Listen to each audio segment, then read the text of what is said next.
శివలింగం అంటే కింద పానవట్టం అంతా అమ్మవారు, లింగం ఈశ్వరుడు. శివుడు ఎక్కడుంటే అక్కడ అమ్మ ఉంటుంది, అమ్మ ఉంటే శివుడు ఉంటాడు. ఆ ఇద్దరికి అభేదం. ఒకప్పుడు శివుడు అంధకుడు అని ఒక రాక్షసుడిని సంహరించాడు.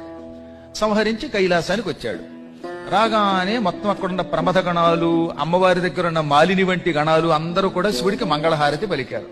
పార్వతి చిరునవ్వు నవ్వుతూ శివుడి దగ్గరకు వచ్చి, ఏమండి ఈ జనమందరూ మీకు తెగ హారతి పడుతున్నారు, మీరు ఏమి చేశారండి అంది. అంధకుడనే ఒక భయంకర రాక్షసుడిని చీల్చి చెండాడాను అన్నాడు ఆయన. వాణ్ణి చంపే ముందు ఏం చేశారండి అన్నది ఆవిడ. ఓహో, వాణ్ణి కాలుతో తొక్కి చంపారు. ఏ కాలు? ఎడంకాలు. ఎడంకాలు ఎవరిదండి అంది ఆవిడ. అర్ధనారీశ్వరుడు కదా శివుడు, ఎడమకాలు ఎవరిది? అమ్మవారిది. ఎడంకాలుతో తొక్కి చంపారా, కాలు ఎవరిది అనగానే ఆయన ఒక క్షణం ఆగి చిరునవ్వు నవ్వి, ఎడంకాలు ఎవరిది? నీదే, నువ్వే కదా అన్నట్ట.